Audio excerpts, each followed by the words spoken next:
Good afternoon. My name is Brian McSwain, and I will be your host for an exciting journey through a new history of management. Today's presentation will draw from the book of the same name, authored by Cummings, Bridgman, Hassard, and Rowlandson, as well as some related academic literature. Join me as we explore management's formation and we seek to understand how management was developed and perceived by some of our earliest ancestors. We begin with a quick introduction, setting the stage for our deep dive into the rich history and the future of management practices. We will then travel back in time to understand the roots of management before the 20th century, examining the early structures and systems that set the foundation for today's practices. Next, we'll unravel the common misinterpretations of Adam Smith's ideas, shedding light on the true implications of his work for management theory. We will discuss the division of labor, its historical context, and its lasting impact on the organization of work. Our journey will take us through the intricate interrelationship between economics and management, exploring how economic theories have influenced managerial thought. Finally, we'll synthesize our insights to understand their implications for modern management, setting the stage for future innovations in our field. Each segment of our agenda today is a piece of a larger puzzle. As we proceed, I encourage you to think critically about how these historical insights apply to our current challenges and opportunities in management. Today, we dive into the influential works of Adam Smith and address common misconceptions that have shaped our understanding of early management theory. While Smith is often hailed as the father of modern economics and a proponent of laissez faire capitalism, a closer look reveals a more complex figure, one whose ideas on social liberty and ethical governance have been overshadowed by historical misinterpretations. We'll uncover the true essence of Smith's theories, explore how they've been distorted over time, and consider the implications of these distortions for the field of management.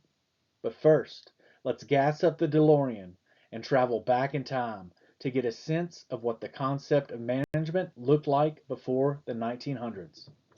Great Scott! Our first stop takes us to around 3,000 years before the birth of Jesus Christ. During this time, Middle Eastern priests were documenting business dealings which set the foundation for record keeping in management. Fast forward to 400 BC, where Greek philosopher Socrates stated that management was a competency distinctly separate from possessing technical skills and knowledge. This idea began to shape the concept of management as its own discipline. During the Middle Ages, guilds were the epitome of management structure, showcasing hierarchical control in their operations. This period was significant in refining organizational roles and structures. Finally, we reached the Industrial Revolution that spanned from the late 1700s to the 1800s. This era was transformative as we witnessed the emergence of the modern corporation with specialized and coordinated management roles that are more familiar to what we see today. The journey of management up into the 1900s has been long and metamorphic, adapting to the needs of society and technology. From the ancient priests to modern day executives, the evolution of management has been fundamental to the progress of human civilization. Let's now turn our attention to Adam Smith, often mislabeled as the architect of cutthroat capitalism. Today, his name is synonymous with terms like the invisible hand and self interest. This terminology is widely perceived as endorsements of unfettered market dynamics and individualism. However, these interpretations are a departure from Smith's original texts and the context of the 18th century in which he wrote. Smith's invisible hand is not the omnipotent market force modern rhetoric suggests. In fact, he mentions it only sparingly and not exclusively about economics. The invisible hand was a metaphor for unintended social benefits arising from individual actions.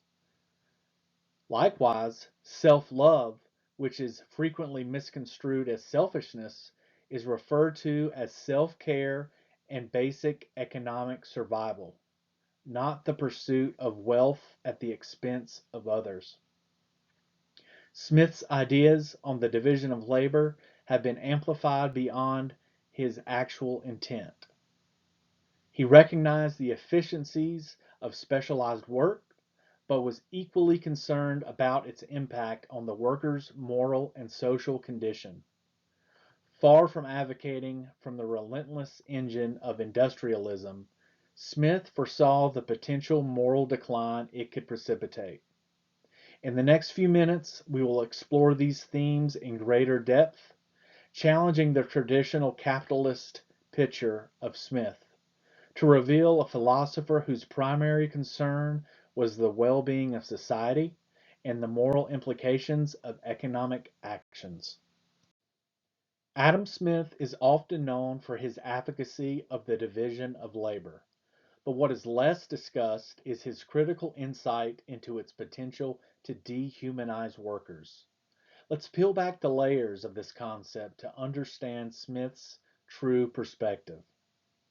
In The Wealth of Nations, Smith famously praises the efficiency of the pen factory, where the division of labor increased productivity. This observation has become emblematic of industrial progress. However, Smith was no one-sided pundit. He acknowledged that while the division of labor could make production more efficient, it also had the potential to reduce a worker to a single repetitive task, thus stunting their intellectual growth and diminishing their enjoyment of work. Smith foresaw the potential moral and societal impact of such mechanization. He worried that confining a worker to a single mundane operation, they would become as simple as the machine they operated. This could lead to a workforce lacking in spirit, judgment, and intellectual vigor. To counteract this perceived dehumanization, Smith advocated for public education services to mitigate the adverse effects resulting from the specialization of work tasks. It's crucial to understand that for Smith, the division of labor wasn't merely an economic strategy, it was a social and moral puzzle. He believed that the benefits of specialization must be balanced with the well-being of the workforce. As we ponder the modern workplace, with its complex algorithms dictating workflows and its focus on hyper-specialization, Smith's cautionary words echo with relevance. We must ask ourselves, are we heeding Smith's warnings, or are we witnessing the very consequences he feared? Adam Smith's vision of the division of labor was not a blanket endorsement, but a nuanced understanding that foresaw both its strengths and its potential perils. As proponents of management and economics, it is our responsibility to strike that delicate balance that Smith envisioned, one that harmonizes efficiency with the enrichment of human spirit. As we dive further into Adam Smith's contributions, it's crucial to understand the historical context in which his ideas evolved and their impact on the link between economics and management. Let's explore how these disciplines, once separate, became increasingly intertwined over time, especially in the light of Smith's theories. In the mid-20th century, there was a significant shift in academic circles, where management studies began to draw heavily from economic theories. This period marked a transformation in the way management was perceived and taught. the principles of economics, particularly those articulated by Smith, started to form the backbone of management, education, and practice. Smith's theories, especially his views on the division of labor and the role of self-interest in market dynamics, played a pivotal role in this integration. His insights into how individuals' pursuit of personal gain could lead to societal benefits laid the groundwork for a new understanding of management. This understanding focused not just on the allocation of resources and maximization of efficiency, but also how these economic principles could be applied within organizations. It was during this era that management began to be seen not just as an art, but as a science, influenced by the predictive and analytical nature of economics.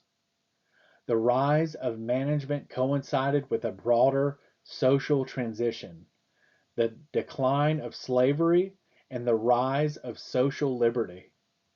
These changes brought about a reevaluation of labor and its management, aligning closely with Smith's emphasis on individual freedom and ethical considerations in economic activities. Smith's vision was more complex than a mere economic formula. He was an advocate for a society where economic efficiency was balanced with moral considerations and social welfare.